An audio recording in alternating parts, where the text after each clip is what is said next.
দেশের কথা, মাথাটা গরম। এই যে দেখেন বৃষ্টি, এই বৃষ্টিতেও প্রাণ জুড়ায় না, এই বৃষ্টিতেও আমার মাথা ঠান্ডা হয় না। আমরা ছাত্র উপরে একটু বড় রাখছি।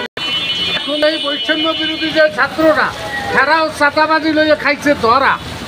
এর পথ আছে ঢাকা মহানগর পথ, কিন্তু এখন তো আমরা কার উপরে ভরসা রাখবো? তাই আমার মাথাটা খুব গরম, চিন্তায় দিশেহারা হয়ে গেছি। আহারে আমাদের যে ছাত্র, এরা কি করতেছে? আন্দোলন করতেছে বৈষম্য বিরোধী, কাজ করলে তারা চাঁদাবাজি। এ নিয়ে আমার এখন চিন্তিত, দেশের অবস্থা কি হবে। আসলে কি কমু, সবাই আছে খাইতে, আর গরিবই থেকে গেছে, বড় লোক আরো বড় লোক হইতেছে। কয়েকদিন আগে ছাত্রদের উপরে একটা ভরসা করছিলাম, আজকের ওই ভরসাও হারাই ফেলাইছি। আর কি বলবো রে ভাই, এই কথা কইতে আমার মাথা খারাপ হয়ে গেছে। ছাত্ররাও চাঁদাবাজি করে দেশে দেশে, তাও খাইছে ধরা, মিডিয়াতে দেখলাম।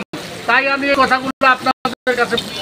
আরে ছাত্ররা, গোপালগঞ্জে তো এবার বাচ্চা আইছো, এইবার যাই ও গোপালগঞ্জ, তোমাকে বস্তা ভরিয়া মধুমতি নদীতে দেবে হালাইয়া, এই খবর আমারে কইছে, মিডিয়ায় পাইছি, তাই আপনাকে জানাইলাম।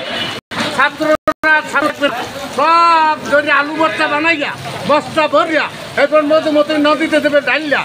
এখনও সাবধান হয়ে যাও, এখনও ভালো হয়ে যাও, চাঁদাবাজি ছেড়ে দাও। এই দেশে চাঁদাবাজের কোনো আড্ডা নাই, চাঁদাবাজের কোনো জায়গা নাই, চাঁদা দখলবাজের কোনো জায়গা নাই। আর সব দেশের বাইরে চলে যাবে। তোমরা আগের থেকেই জানলো, এ পলাই যাও, নাহলে তোমাকে অবস্থা খারাপ হয়ে যাবে।